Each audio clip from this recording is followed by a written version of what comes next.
Subscribe करिए हमारे channel target UP TET CTET को और बेल आइकन को दबाइए। हेलो फ्रेंड्स, मैं रेनू स्वागत करती हूँ आप सभी भावी अध्यापक एवं अध्यापिकाओं का आपके अपने channel target UP TET CTET में। दोस्तों, आज की इस वीडियो में हम स्टार्ट करने वाले हैं आप लोग के डीएलएड थर्ड सेमेस्टर का सेकेंड पेपर समावेशी शिक्षा।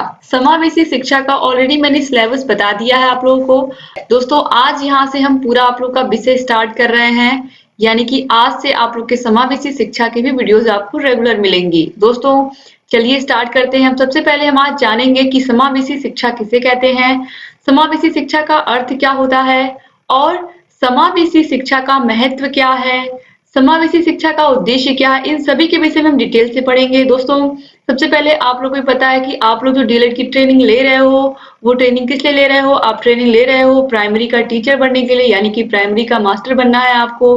तो इसके लिए आपको पता है कि आप जब विद्यालय में जाओगे तो सारे बच्चे एक समान नहीं होंगे। ये चीज आपको पता है कि कोई बच्चा होगा जो बहुत तेज होगा, कोई बच्चा ऐसा होगा जो बहुत कमजोर होगा, कोई बच्चा ऐसा भी मिलेगा आपको जो थोड़ा देखने में जिसको दिक्कत हो, या ऐसा भी बच्चा होगा जो थोड़ा विकलांग हो। तो इस तरीके के बच्चे भी आपको मिलेंगे। आपको क्या करना है, जिस भी तरीके का बच्चा आपको मिलता है आपको खुशी खुशी उसे अपनी कक्षा में बैठाना है और उसे आपके अंदर जो भी ज्ञान है उसे उसे देना है उस बच्चे को। और आपको किस तरीके से सभी बच्चों को एक साथ एक ही कक्षा में बैठा करके जो आप पढ़ाओगे, जो चीजें, उसे ही हम कहेंगे समावेशी शिक्षा। यानी कि चाहे वह बालक विशिष्ट बालक हो, विशिष्ट बालक का मतलब है कि उस बच्चे के शारीरिक रूप से विकलांग बालक हो, मानसिक रूप से विकलांग बालक हो, या फिर वो किसी भी प्रकार से अक्षम हो, तो आप किस तरीके से उस बच्चे को उसी कक्षा में बैठा करके सामान्य बच्चों के साथ आप उसको उसी कक्षा में बैठाओगे और उसे कंफर्टेबल फील करवाओगे। तो यही होती है समावेशी शिक्षा। यानी कि समावेशी शिक्षा एक शिक्षा प्रणाली है। ये क्या है? एक शिक्षा प्रणाली है और इसके अनुसार प्रत्येक बालक को, चाहे वह सामान्य हो या विशिष्ट हो, यानी कि विशिष्ट का मतलब कि चाहे वो बहुत अधिक प्रतिभाशाली बालक हो, चाहे वो विकलांग हो शारीरिक रूप से, मानसिक रूप से, या ऐसे बालक जो सही से थोड़ा बहुत वो में देखने में दिक्कत हो, सुनने में दिक्कत हो, तो इन सभी बालकों को समान रूप से शिक्षा प्राप्ति के अवसर मिलने चाहिए। क्योंकि सभी बच्चों का एजुकेशन क्या है, एजुकेशन सभी बच्चों का क्या है, राइट है। और आपको पता है कि जो शिक्षा है वो सभी बच्चों का मौलिक अधिकार है। तो इसलिए शिक्षा प्राप्ति के अवसर क्या होने चाहिए, सभी बच्चों के लिए समान होने चाहिए, बिना किसी भेदभाव के एक साथ एक ही विद्यालय में सभी आवश्यक तकनीकों एवं सामग्रियों के साथ उनकी सीखने और सिखाने की आवश्यकता को पूरा किया जाना चाहिए। ये सब किसके अंतर्गत होता है? ये सब समावेशी शिक्षा के अंतर्गत होता है। आवश्यक तकनीकों का क्या मतलब है और आवश्यक सामग्रियों का क्या मतलब है? जैसे कि ऐसे बच्चे जो देख नहीं पाते हैं उनके लिए उनकी पढ़ाई कैसे होती है? ब्रेल लिपि के माध्यम से होती है। तो आपको पता है कि अब ऐसी तकनीकों को भी टीचर्स को सिखाया जाए या ऐसी सामग्रियों को स्कूल में लाया जाए जिससे जो टीचर है वो किसी भी प्रकार का बालक हो उसे सामान्य बच्चों के साथ ही कक्षा में बैठा करके पढ़ाई कर सके। दोस्तों, समावेशी शिक्षा में हम मुख्य रूप से विशिष्ट बच्चों की ही बात करेंगे। आपको इन्हीं बच्चों को ध्यान में रखना है, क्योंकि आपको पता है जो सामान्य तौर पर जो विद्यालय होते हैं उसमें सामान्य रूप से बच्चे आते हैं। आपको पता है जो सामान्य बच्चे होते हैं, ऐसे बच्चे जिनकी बुद्धि लब्धि 90 से लेकर के 110 के बीच होती है, उन्हें हम सामान्य बालक कहते हैं। और सामान्य बालक तो आते ही हैं विद्यालय में, लेकिन यहाँ पर हमें समावेशी शिक्षा में क्या सीखना है, इस विषय को पढ़ाने का आखिर में उद्देश्य क्या है, इस विषय में हम सीख क्या रहे हैं? इस विषय में हम यही सीख रहे हैं कि ऐसे बालक जो प्रतिभाशाली हैं, मतलब वो बहुत तेज हैं पढ़ने में, क्लास में उन्हें आप कोई भी काम देते हो करने के लिए वो तुरंत करके दिखा देते हैं। और वो जैसे होता क्या है कि सभी बच्चे तो तेज क्लास में होते नहीं है, कुछ बच्चे ऐसे होते हैं जो बहुत तेज होते हैं और कुछ बच्चे होते हैं सामान्य होते हैं, कुछ बच्चे होते हैं बहुत कमजोर होते हैं। तो क्लास में जो बच्चे बहुत तेज होते हैं उन्हें संभालना और जो बहुत कमजोर होते हैं उन्हें संभालना, इन दोनों ही बच्चों को संभालने में बहुत दिक्कत होती है। तो जो बहुत तेज होते हैं और बहुत कमजोर होते हैं और किसी प्रकार से विकलांग बालक होते हैं, चाहे उनको देखने में दिक्कत हो, चाहे उन्हें चलने में दिक्कत हो, चाहे उन्हें सुनने में दिक्कत हो, इन सभी बालकों को, यानी कि जो विशिष्ट बालकों की श्रेणी में आते हैं ऐसे बालक, यानी कि चाहे वो प्रतिभाशाली बालक हो, चाहे वो बहुत कमजोर बालक हो, चाहे मानसिक रूप से कमजोर हो, चाहे शारीरिक रूप से कमजोर हो, चाहे वो किसी भी प्रकार से विकलांग हो, ये सभी विशिष्ट बालक कहलाते हैं। ठीक है, तो मुख्य रूप से समावेशी शिक्षा में हम पढ़ेंगे विशिष्ट बालकों के ही संबंध में कि जब ये शिक्षा ग्रहण करने जाते हैं विद्यालय में तो इन्हें कौन-कौन सी समस्याओं का सामना करना पड़ता है और एक टीचर, एक शिक्षक जो कि मार्गदर्शक होता है, क्योंकि हम लोग शिक्षक हैं, तो हमारा क्या कर्तव्य है? हमारा यही कर्तव्य है कि जो भी बच्चा हमारे विद्यालय में आता है, वो किसी प्रकार से भी अक्षम हो, उसे हमें सक्षम बनाना है। उसे हमें अच्छी शिक्षा देनी है, ताकि वो भी भविष्य में जा कर के अपना जीवन यापन कर सके अच्छे से और एक सम्मान पूर्वक जीवन जी सके, आत्मनिर्भर बन सके। तो हमारा मात्र एक ही उद्देश्य होता है कि हर बच्चे की प्रतिभा निखरनी चाहिए स्कूल में। तो इसलिए जो समावेशी शिक्षा है, इसमें हमें इस पूरे पेपर में हमें यही सीखने को मिलेगा कि किस तरीके से इन बालकों को हम विद्यालय में लाते हैं, प्रवेश दिलाते हैं और कैसे उनकी सभी समस्याओं का समाधान करते हैं और उन्हें भी सामान्य बच्चों की तरह ही एक सम्मान पूर्वक जीवन जीने के लिए और उनके भविष्य को संवारने के लिए ही हम उन्हें विद्यालय में लाते हैं और किस तरीके से उनके जीवन को हम संवारते हैं। तो यही सब चीजें हम समावेशी शिक्षा में सीख रहे हैं। दोस्तों, इतनी चीजें तो आपको समझ में आ गई होंगी कि विशिष्ट बालक किसे कहते हैं। तो विशिष्ट बालक सिर्फ सामान्य बच्चों को आप उसमें से निकाल दोगे, उस कैटेगरी में से बाकी सारे बच्चे विशिष्ट बालक होते हैं। ये चीज आप दिमाग में बैठा लीजिए, ठीक है। तो अब देखिए, समावेशी शिक्षा में विशेष विद्यालय या कक्षा को स्वीकार नहीं करती। जो समावेशी शिक्षा होती है, समावेशी शिक्षा विशेष विद्यालय या कक्षा को स्वीकार नहीं करती है। इसका मतलब क्या है कि समावेशी शिक्षा क्या कहती है? समावेशी शिक्षा कहती है कि किसी भी प्रकार का बालक हो, उन सभी बालकों को एक ही कक्षा में बैठा करके पढ़ाना है। चाहे वो कमजोर बालक हो, चाहे वो तेज बालक हो, चाहे वो किसी प्रकार शारीरिक रूप से अक्षम बालक हो, चाहे मानसिक रूप से अक्षम हो, सभी बच्चों को एक साथ एक ही कक्षा में जब आप बैठा करके पढ़ाओगे तो सभी बच्चों के अंदर समानता की भावना आएगी। और बड़े शहरों में क्या होता है कि ऐसे बालक जो शारीरिक रूप से अक्षम होते हैं या इस तरीके से उन्हें अलग विद्यालय में भेजा जाता है। लेकिन ऐसे अलग करके हम क्या करते हैं, उन्हें समाज से ही अलग कर देते हैं, कहीं ना कहीं समाज से उनको हम कट कर देते हैं। तो ऐसे बच्चों को भी सामान्य बच्चों के साथ जब आप शिक्षा दोगे तो उन्हें भी ये फील होगा कि हाँ, हम भी सामान्य बच्चों की तरह ही हैं। उन्हें ऐसा नहीं लगेगा कि हम अलग हैं। जब हम उन्हें अलग की तरह ट्रीट करेंगे तो उन्हें लगेगा कि हाँ, हम तो समाज से अलग हैं, हमारे से कोई पहचान ही नहीं बन सकती। लेकिन जब हम सामान्य बच्चों के साथ उसी कक्षा में उनको भी बैठाएंगे और उन बच्चों के साथ वो बच्चे सीखेंगे तो उनके अंदर समानता की भावना निश्चित रूप से आएगी।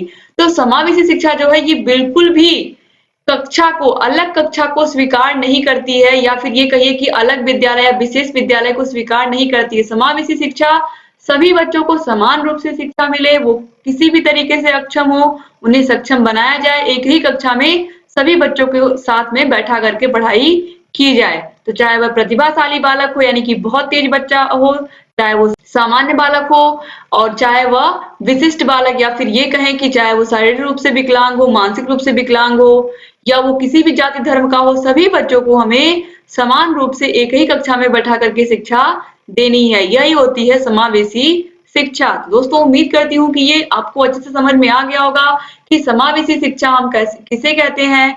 समावेशी शिक्षा में बिना किसी भेदभाव के सभी बच्चों को एक ही कक्षा में बैठा करके शिक्षा दी जाती है।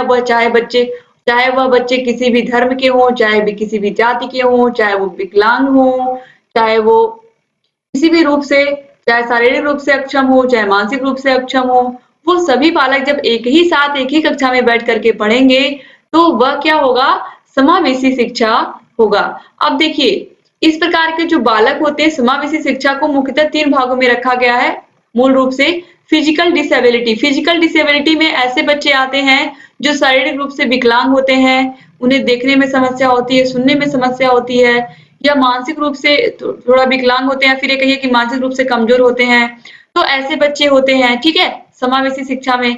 और लर्निंग डिसेबिलिटी यानी कि अधिगम अक्षमता का मतलब पढ़ने में उन्हें दिक्कत है या गणित की समस्या है, तो इस तरीके से, या वर्तनी अशुद्धि कर देते हैं, सही से पढ़ नहीं पाते हैं, तो इस तरीके के बच्चे आते हैं लर्निंग डिसेबिलिटी में, ठीक है। तीसरा होता है चिल्ड्रन फ्रॉम अनुसूचित जाति, अनुसूचित जनजाति तथा निर्धन एवं पिछड़े वर्ग के बच्चे, यानी कि SC ST कैटेगरी के बच्चे, या ऐसे लोग जो अपने बच्चों पर ध्यान नहीं देते पढ़ाई पर, तो ऐसे बच्चों को भी रखा गया समावेशी शिक्षा के अंतर्गत ही, या फिर ऐसे बच्चों को भी हमें ढूंढ करके लाना है और उन्हें भी शिक्षा की मुख्य धारा से जोड़ना है। तो ऐसे बच्चों के ऊपर भी विशेष रूप से समावेशी शिक्षा में ध्यान दिया जाता है, यानी कि मुख्य रूप से ऐसे बच्चे जो किसी प्रकार से फिजिकल डिसेबिलिटी से ग्रसित हैं और लर्निंग डिसेबिलिटी है उनके अंदर, और वो ऐसे ऐसे जातियों से आते हैं, या फिर ये कहें जहां पर लोगों में शिक्षा के प्रति उतनी जागरूकता नहीं है। तो इन सभी बच्चों को हमें शिक्षा की मुख्य धारा से जोड़ना है। तो हमने यहाँ पर क्या सीखा दोस्तों? हमने यहाँ पर ये चीज सीखा अभी तक कि ऐसे बच्चे समावेशी शिक्षा के अंतर्गत आते हैं जो मुख्य रूप से क्या होते हैं, विशिष्ट बालक कहलाते हैं। विशिष्ट बालकों को, केवल सामान्य बालकों को छोड़ करके हम जितने भी बालक होते हैं वो सभी क्या होते हैं, विशिष्ट बालक होते हैं। विशिष्ट बालकों में प्रतिभाशाली बालक आएंगे, शारीरिक रूप से कमजोर, या फिर ये कहें कि ऐसे बालक जो किसी प्रकार से जिन जो शारीरिक रूप से अक्षम है, यानी कि सुनने में दिक्कत है, बोलने में दिक्कत है, देखने में दिक्कत है, तो ये सभी क्या होंगे, फिजिकल डिसेबिलिटी वाले बच्चे होंगे। तो इन बच्चों को हम रखेंगे। मानसिक रूप से कमजोर होंगे, उन बच्चों को हम रखेंगे विशिष्ट बालकों में। या ऐसे बच्चे जिन्हें पढ़ने में दिक्कत होती है, ऐसे बच्चों को भी हम रखेंगे समावेशी शिक्षा के अंतर्गत या फिर विशिष्ट बालकों में। और ऐसे बच्चे जो जिनके माता-पिता या जिनके परिवार वाले उनकी पढ़ाई पर ध्यान नहीं देते हैं, या ऐसे बच्चे जो बहुत निर्धन परिवारों से आते हैं, बहुत ही पिछड़े वर्ग के बच्चे हैं, तो ये सभी विशिष्ट बालक होते हैं। तो विशिष्ट बालक आप समझ गए होंगे किसे कहते हैं। अब दोस्तों यहाँ पर देखिए समावेशी शिक्षा का आखिर में उद्देश्य क्या है।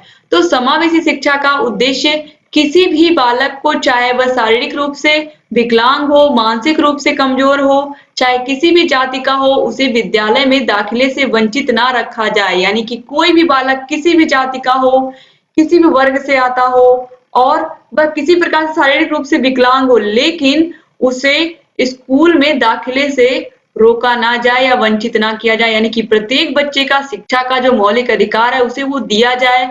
वो किसी भी प्रकार से अक्षम हो पढ़ाई में, उसे स्कूल लाना है और उसे पढ़ाना है। यही चीज दिमाग में होनी चाहिए। अब देखिए, विशिष्ट बच्चों का पता लगाकर उनकी किसी भी प्रकार से की असमर्थता का पता लगाकर उसे दूर करना। यानी कि विशिष्ट बच्चों का पता लगाकर उनकी किसी भी प्रकार की असमर्थता को दूर करना, या फिर सबसे पहले हम विशिष्ट प्रकार के बच्चों का पता लगाएंगे, फिर उनके अंदर जो भी किसी भी प्रकार की असमर्थता है उसे भी क्या करेंगे, हम दूर करेंगे। उसको पता लगा करके हम क्या करेंगे, दूर करेंगे। विशिष्ट बच्चों का पता लगाएंगे, उसके बाद उनकी किसी भी प्रकार की जो असमर्थता होगी उसका भी पता लगाएंगे, और फिर उसका पता लगा करके हम क्या करेंगे, उस असमर्थता को दूर करेंगे। फिर बच्चों को आत्मनिर्भर बनाकर समाज की मुख्य धारा से हम जोड़ेंगे। यानी कि ऐसे बच्चे, जब हम इन्हें ऐसे बच्चों को शिक्षा देंगे, विशिष्ट बच्चों को शिक्षा देंगे, तो ये बच्चे क्या करेंगे, जल्द ही आत्मनिर्भर बन जाएंगे और आत्मनिर्भर बन करके समाज की मुख्य धारा से जुड़ जाएंगे। तो यही है समावेशी शिक्षा का मुख्य उद्देश्य। अब इसके बाद चौथा है विभिन्न आवश्यकता वाले बालकों की आवश्यकता के अनुकूल शारीरिक और मनोवैज्ञानिक वातावरण का निर्माण करना।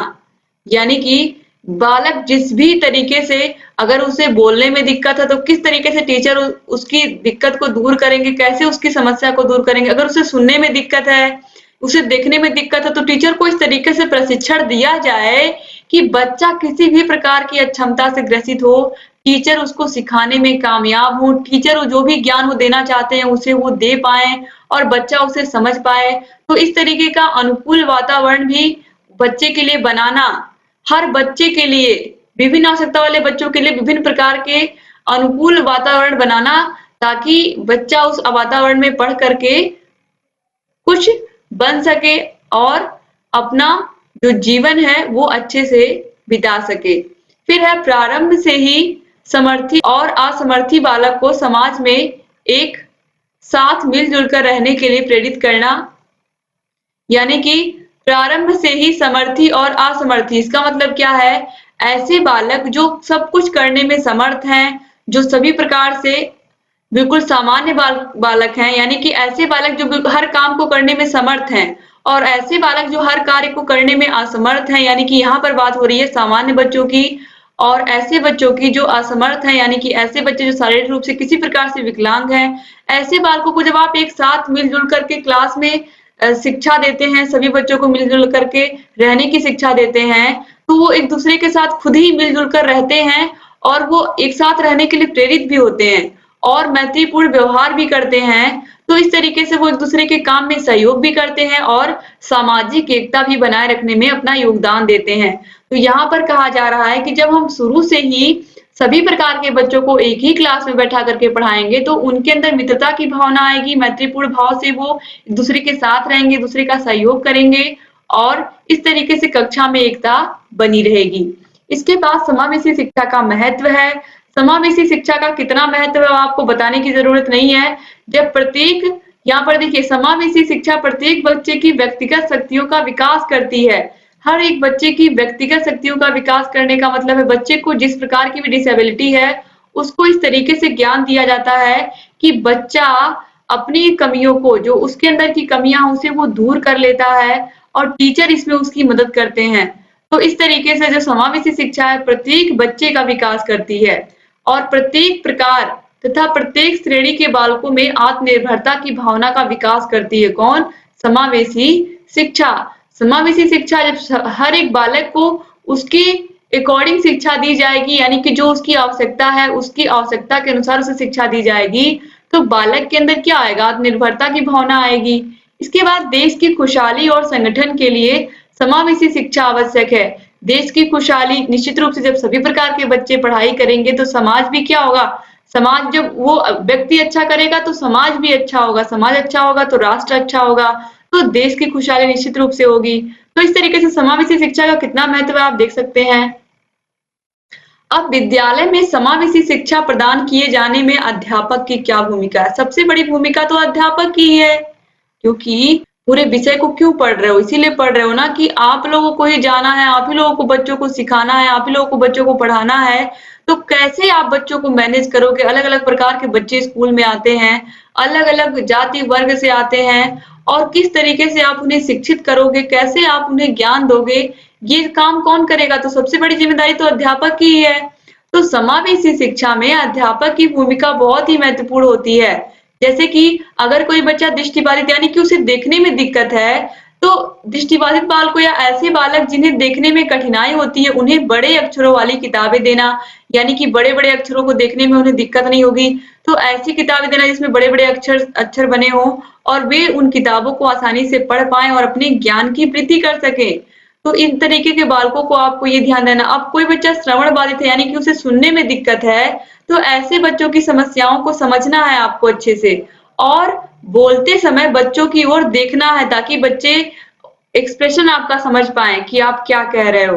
तो इस तरीके से अगर कोई बच्चा देखने में उसको दिक्कत है, किसी बच्चे को सुनने में दिक्कत है, तो आप समझ सकते हैं कैसे आपको उन बच्चों को पढ़ाना है।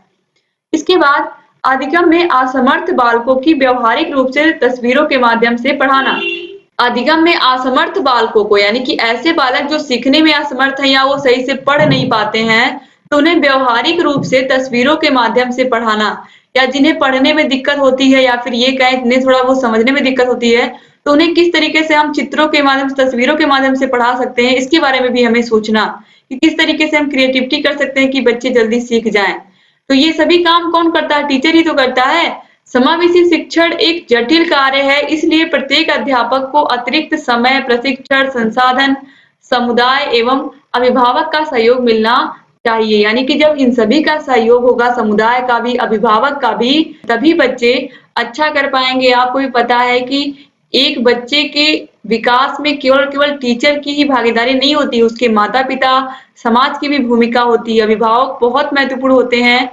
तो इसलिए एक बच्चे के शारीरिक विकास के लिए, मानसिक विकास के लिए, सर्वांगीण विकास के लिए जितना योगदान एक अध्यापक का होता है, उतना ही योगदान उस बच्चे के माता-पिता का, उसके परिवार का, उसके आस-पड़ोस का भी होता है। अब यहाँ पर कुछ क्वेश्चंस हैं जिनका आंसर आपको देना है। सबसे पहले वर्तमान में निःशक्त बालकों की शिक्षा को कहा जाता है। विशेष शिक्षा, समेकित शिक्षा, समावेशी शिक्षा या उपयुक्त में से कोई नहीं। दोस्तों, निःशक्त या फिर विशिष्ट बालकों की शिक्षा को क्या कहा जाता है? याद रखिएगा आप लोग, विशिष्ट बालक जब भी आएगा तो वहां पर आप समझ जाइएगा कि किन बालकों की बात हो रही है। विशिष्ट बालकों की शिक्षा किसमें दी जाती है? समावेशी शिक्षा में ही दी जाती है। ये भी मैंने आपको बता दिया है। तो ऑप्शन 3 जो है ये समावेशी शिक्षा बिल्कुल राइट आंसर हो जाएगा। इसके बाद क्वेश्चन यहाँ पर देखिए, क्वेश्चन और है, विशिष्ट वर्ग के बालक नहीं होते हैं, प्रतिभाशाली बालक, पिछड़े बालक, सामान्य बालक या फिर विकलांग बालक। आप लोग बताइए कि विशिष्ट वर्ग के बालक नहीं होते हैं, कौन विशिष्ट वर्ग के बालक नहीं होते हैं? आपको मैंने बताया है ऐसा कौन सा बालक है जो विशिष्ट बालक नहीं होता है। तो प्रतिभाशाली बालक है कि पिछड़ा बालक है कि सामान्य बालक है कि विकलांग बालक है? तो कौन से बालक होते हैं जिन्हें हम विशिष्ट वर्ग के बालक नहीं कहते हैं? आप समझ गए होंगे। राइट ऑप्शन कौन सा है? ऑप्शन 3, सामान्य बालक। तो सामान्य बालकों को विशिष्ट वर्ग के बालकों में नहीं रखते हैं। बाकी जितने भी बालक हैं सामान्य बच्चों को छोड़ करके सब प्रतिभाशाली हो, चाहे पिछड़े बालक हो, चाहे विकलांग बालक हो, ये सभी विशिष्ट वर्ग में ही आते हैं। सभी प्रकार के बालक, केवल सामान्य बालकों को छोड़ करके। तो वही पूछा है, विशिष्ट वर्ग के बालक नहीं होते हैं। कौन नहीं होते हैं? सामान्य बालक विशिष्ट वर्ग के बालक नहीं होते हैं। बाकी सभी बालक क्या होते हैं? विशिष्ट वर्ग के बालक होते हैं। याद रखिएगा दोस्तों, ये दोनों ही क्वेश्चन इंपॉर्टेंट हैं। ये क्वेश्चन भी पूछा हुआ है और ये क्वेश्चन भी एग्जाम में आपके पूछा गया है, तो इसलिए आप याद रखिएगा। उम्मीद करती हूँ ये पूरा वीडियो आपको समझ में आया होगा और समावेशी शिक्षा क्या है आपने बहुत अच्छे से समझा होगा।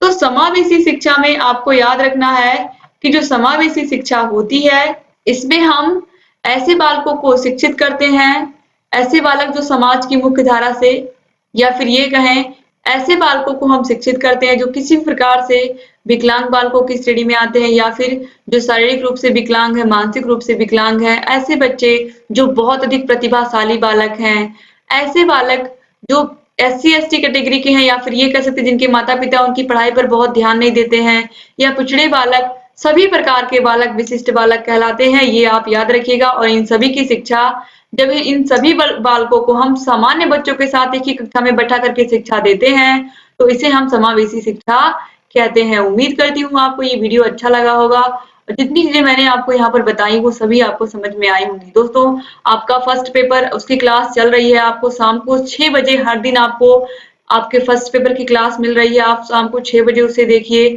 और आपकी समावेशी शिक्षा की क्लास भी आपको हर दिन सुबह में मिलेगी। तो इस तरीके से आपके दोनों सब्जेक्ट, दोनों मेन पेपर हैं जिसकी आपको बहुत अधिक चिंता थी, उन दोनों को मैं कवर कर रही हूँ और जल्दी ही मैं इन दोनों को पढ़ा करके खत्म भी कर दूंगी। आप नोट्स बनाते चलिए, नोट्स आप बनाए रहेंगे तो आपको बहुत काम आएगा और आप अपनी तैयारी को भी बहुत अच्छा कर पाएंगे। उम्मीद करती हूँ ये वीडियो आपको अच्छा लगा होगा और आपको इसके पहले की जो मैंने सिलेबस का वीडियो बनाया है, अगर आपने नहीं देखा है तो उसकी लिंक और फर्स्ट पेपर के सभी वीडियोस आपको यहाँ पर आई बटन पर क्लिक करके मिल जाएंगे। आप सभी वीडियोस को देखिए, सभी के नोट्स बनाइए और अपनी तैयारी को बेहतर बनाइए। दोस्तों, जितनी चीजें यहाँ पर मैं आपको समझा रही हूँ, यही सब चीजें आप यूपी टेट के लिए भी तैयार कर रहे हो, सीटेट के लिए भी तैयार कर रहे हो और सुपर टेट के लिए भी तैयार कर रहे हो। तो उम्मीद करती हूँ आप ऐसे चैनल से बने रहेंगे। और अगर अभी तक आपने हमारे channel target UP TET CTET को सब्सक्राइब नहीं किया तो प्लीज सब्सक्राइब कर दीजिए और बेल आइकन को भी प्रेस कर दीजिए, ताकि हम जो भी नई वीडियोस बनाते हैं उन सभी का नोटिफिकेशन आप लोग के पास समय से पहुंचे और आप हमारे सभी वीडियोस को ऐसे ही देखते रहें। हमारा बस एक ही लक्ष्य दोस्तों कि आप में से हर एक बच्चा सरकारी शिक्षक बने, हर एक बच्चा प्राइमरी का टीचर बने। जो इतनी मेहनत आप लोग DLED में कर रहे हो, इसीलिए कर रहे हो कि आप जल्द से जल्द टीचर बन सको।